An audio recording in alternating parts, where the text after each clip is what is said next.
방금 좀 깨서 좀 상태가 안 좋습니다만 목소리 좀 안 좋아요. 그러나 어제 제가 올려드린 영상이 클릭 수가 좀 올라가는 것 같아서 제가 약간 보충의 말씀을 드리고자 합니다. 아, 아, 아, 자, 어떤 사람의 인생관을 바꾼다. 여기서 말하는 인생관이란 건 어제 말씀드렸던 내용 중에서 해당하는 것이 그 감정의 우선순위입니다. 감정의 우선순위에서 1등 높은 거, 2등 높은 거, 3등 높은 거 정도까지가 아마도 자신의 그 진실한 숨겨져 있는 진짜 인생관이다 이렇게 해서 볼 수 있을 거예요. 겉으로는 뭐 가훈을 이렇게 벽에다 걸어 놓잖아요. 벽에다가 이렇게 벽에다 걸어서 뭐 저기 어쩌고 쓰지만 그거는 다 그냥 허울 좋은 겉으로 하는 얘기고 그렇습니다. 누구한테 충고를 해보셨나요? 또는 어떤 분이 하는 그 나에게 하는 어떤 조언이랄까 충언이랄까 조언을 또는 다른 말로 바꾸면 잔소리 들어보셨나요? 한 귀로 듣고 한 귀로 흘리시죠? 또는 듣기 싫잖아요. 이거 귀가 아파요.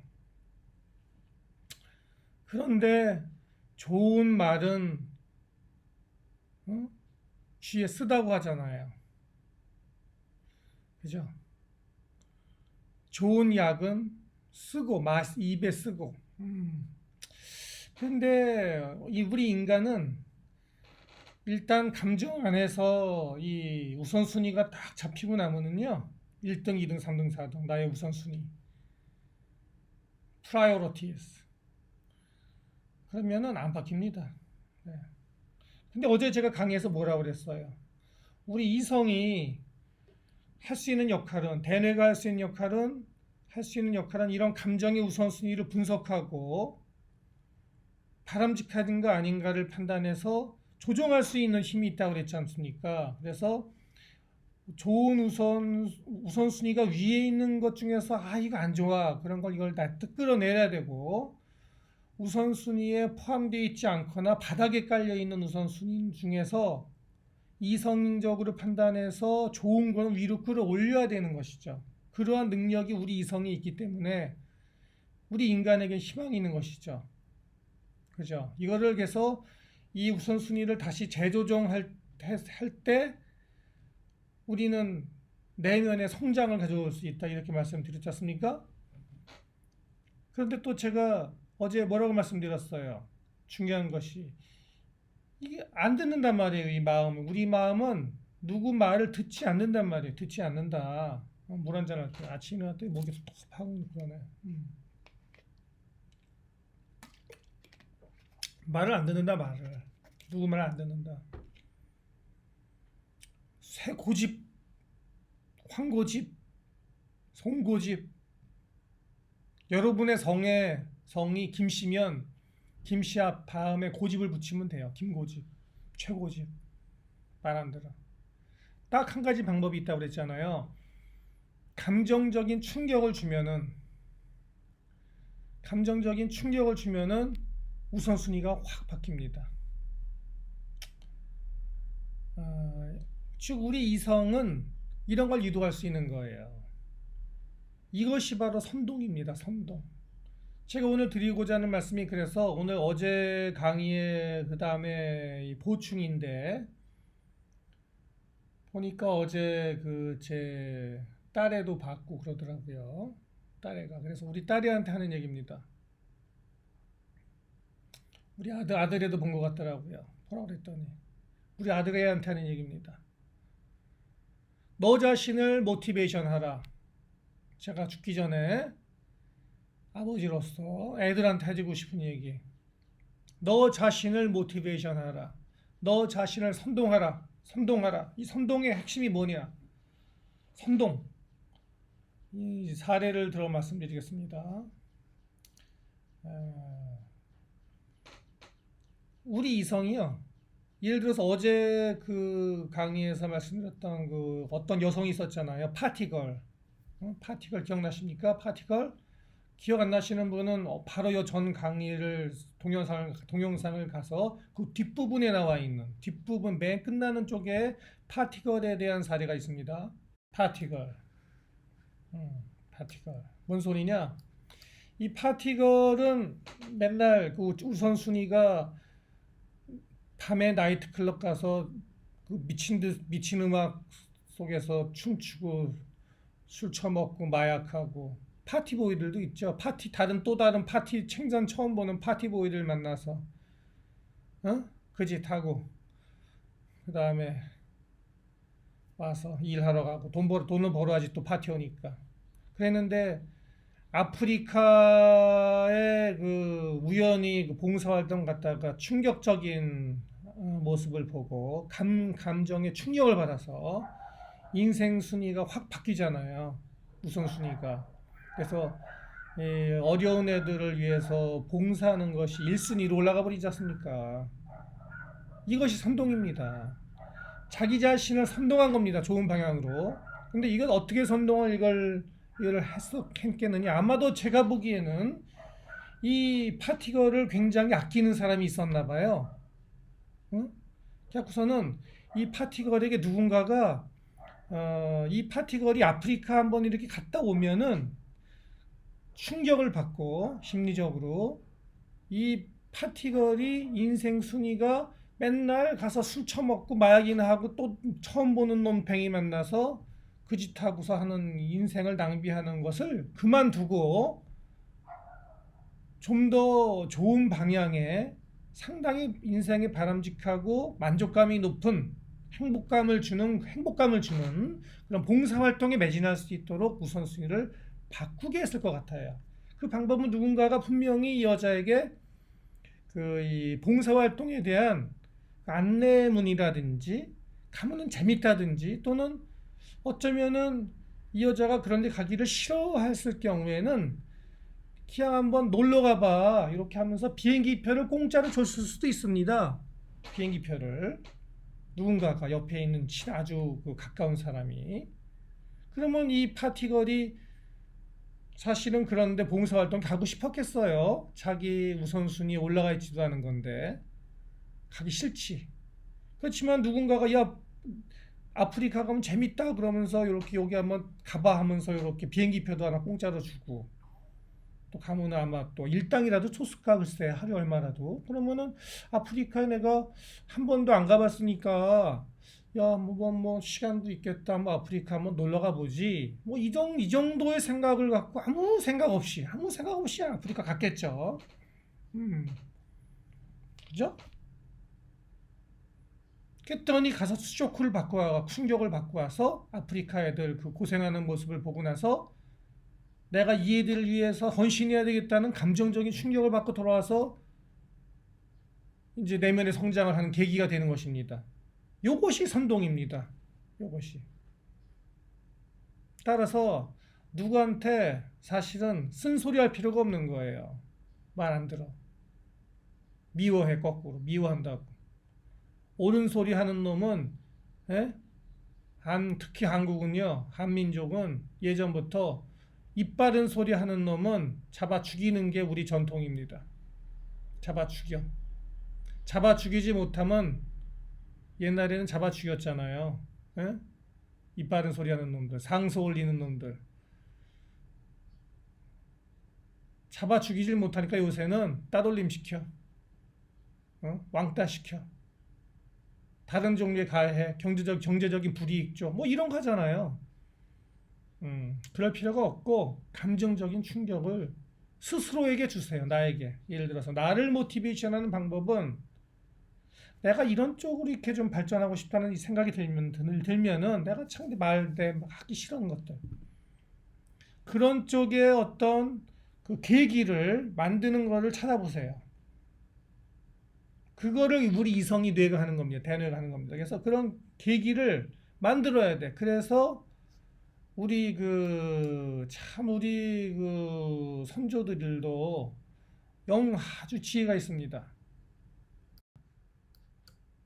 양반집에 예를 들어서 옛날에 대갓집의 어린 도령들은 어려서 다른 집에 이렇게 보내서 몇 년 살게 하는 경우가 많았잖아요. 그게 우리 그 전통 중에 하나였지 않습니까? 양반집에.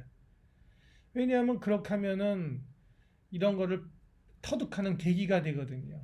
계기, 감정적인 충격, 엄마 아빠로부터 떨어져서 지내면서 배우는 충격. 그래서 내면의 성장을 급격하게 가져오거든요. 그걸 아는 거지. 여러분이 어떤 걸 갖다가 진짜 하고 싶은 목표가 있는데 내키지가 않고 자꾸 그렇게 질질 끄는 게 되면은 그런 계기를 갖다가 만드세요. 그런 것을 아까 파티가 같은 여행을 가는 계기를 만든든지 뭐 어떻게 하는 겁니다. 여러 가지 방법 연구해 보십시오. 그거 하면서 어려운 점이 있으면 여기다 댓글을 올리세요. 상담하세요, 저한테. 제가 그러면 같이 상담해 드릴게. 그런 것들은 사람의 인생을 바꿀 수 있습니다. 이러한 방법이 또한 여러분들을 선동해온 수천 년, 수만 년 동안 선동해온 또는 최근에도 여러분들을 선동하고 있는 방법 중에 하나입니다. 여러분 개고생하는 거야. 좆된 거야, 인생. 응? 수많은, 수십만의, 수백만의 한민족들이 인생이 좆되는 이유가 이 선동당해서 그래요. 예를 들어서 이런 겁니다. 지금 벌어지고 있는 일들이 이런 감정의 우리 그 메커니즘을 그대로 활용하는 것입니다. 예를 들어서 일본 위안부 그런 거 똑같은 거예요. 여러분들에게 일본 위안부에 대한 물론 거짓이지만 예? 여기 윤미향 그런 거 저기 있잖아. 윤미향 뭐 위안부 할머니 이런 거 모르세요? 그런 것을 갖다가 어쨌든 간에 뭐 하나 이렇게 스토리를 만들어 그 다음에 그 강력한 그 미디어 노출을 하고 SNS 이런 어떤 작전을 통해서 여러분들에게 그거를 확 노출시키는 거야. 순간적으로 계속 순간적으로 강하게 그러면서 또 반복적으로 일정 기간 동안 계속 작전이야 작전 선동이야 선동. 그것에 마음이 아직 여리고 어린 또는 나이는 먹었지만 30, 40대 감정이 여물지 않은 인생의 경험이 충분치 못하고 생각이 아직 그렇게 정립하지 않은 사람들에게 그 감정적인 충격을 확 가해. 그러면 그걸 갖다가 딱 접한 사람들은 인생의 우선순위가 감정에서 확 충격을 받고 확 바뀌어서 위안부 해결, 일본 타도, 반일, 더 나아가서는 미제 타도 그것이 인생 순위의 1번, 2번, 3번으로 쭉 우선순위가 올라갑니다. 아시겠어요? 이것이 선동하는 방법이에요. 말로 안 해. 감정적인 충격을 세게 주는 겁니다. 뭐라고 했습니까? 우리 감정 내는 진실을 가리지 않는, 옥석을 가리지 않는다. 무엇이 옳고 무엇이 틀린 것을 판단하지 못한다. 그건 우리 대뇌가 판단하는 거예요. 이성이 판단하는 거예요. 감정은 그냥 감정의 강도만 따지고 들어가면 된다. 아시겠어요? 그 다음부터는 누가 어떤 옳은 감정의 우선순위에서 이것이 1순위, 2순위로 올라간다면은 누가 어떤 옳은 소리를 해도 듣지를 않아. 안 들리지. 우선순위가 1번 올라가 있는데. 다 듣기 싫은 소리지. 이거를 다시 바꾸는 데는 이 위안부나 이런 것들 1번, 2번 올라가는 다음에 이걸 다시 끌어내야 될 거 아니에요. 끌어내리고 올바른 걸 다시 위로 올리는 데는 말로 안 통하고 또 다른 감정의 충격을 주는 수밖에 없는 거예요. 또 다른 감정의 충격을 줘야 돼. 그것이 지금 벌어지고 있는 일 아닙니까? 여러분, 인생 좆되는 거야. 다른 감정의 충격이 뭐예요? 여러분들 주머니가 털려야 되는 거지. 돈이 떨어져야 돼. 먹을 게 없어야 돼. 굶어봐야 돼. 엄청난 충격이 옵니다. 심리적인. 그래서 순위가 다시 바뀌는 겁니다. 네. 그래서 또 바뀌어요. 이게 바로 비극이에요. 감정이 여린 자들, 선동을 쉽게 당하는 사람, 민족 특성, 깨닫지 못하는 민족, 이것이 바로 왜 그러느냐? 선동당하는 감정에 이런 문제가 있다. 그만두고, 그 짓은 그만두고 이제 앞으로 어떡합니까? 이제는 물론 그 감정의 우선순위가 변동하겠지만은 그거를 위하여 치르는 대가가 너무 크잖아요. 이번에 경제 위기로 인하여 그것이 엄청난 쇼크를 줘서 확 또 바뀌겠지. 바뀌고 있는 중이지. 그러니까는 선거판이 바뀐다고 하잖아요. 그러니까 바뀌는 게 그러니까. 그러나 그것 때문에 그거를 과정까지 오는데 얼마나 많은 희생을 해야만 합니까? 얼마나 많은 애들이 희생을 당하고 그렇습니까? 애들이 무고한 애들이. 그래서 이제는 그런 거를 그만하고 여러분 자신을 선동해서 자기 자신을 선동해서 인생의 향상을 가져오는 것을 찾기를 바랍니다. 그 하는 방법이 제가 말씀드린 이런 방법들입니다. 이런 것들이 잘 연구가 돼 있고 이런 인터내셔널 베스트셀러 책을 좀 봐야 돼. 책을 인터내셔널 베스트셀러 안에 다 써 있어요. 굉장히 어려운 내용입니다. 굉장히 책 내용이 우습게 보지 말고 어려운 내용이에요. 그런데 베스트셀러입니다. 소설책도 아닙니다. 이거 읽기 어려워요. 이거 읽기 어려운 책인데 베스트셀러입니다. 미국인들 이거 다 봅니다. 그래서 미국이 강한 거예요. 이 책을 읽는 민족은 강한 겁니다. 강해요. 개인이 강해져. 선동당하지 않아. 개인이 성장해. 흔들리지 않아. 바위 같아. 그래서 이런 점을 듣고자 하는 분은 듣길 바라고 우리 애들, 니들은 꼭 이걸 갖다가 실천하고 하길 바란다. 내가 아빠가 하는 얘기고 이 내용들을 제가 전해한 강의들도 찾아서 제가 벌써 3장을 하고 있지 않습니까? 3장의 오늘 세 번째 강의입니다. 3장의 챕터 3의 세 번째 강의 전에 다 읽어보시고 앞으로도 제가 마저 다 할 거예요. 마저 다 하고 다른 내용들도 필요한 것들을 계속 해드릴 겁니다. 인생에 도움이 되시길 바랍니다. 감사합니다.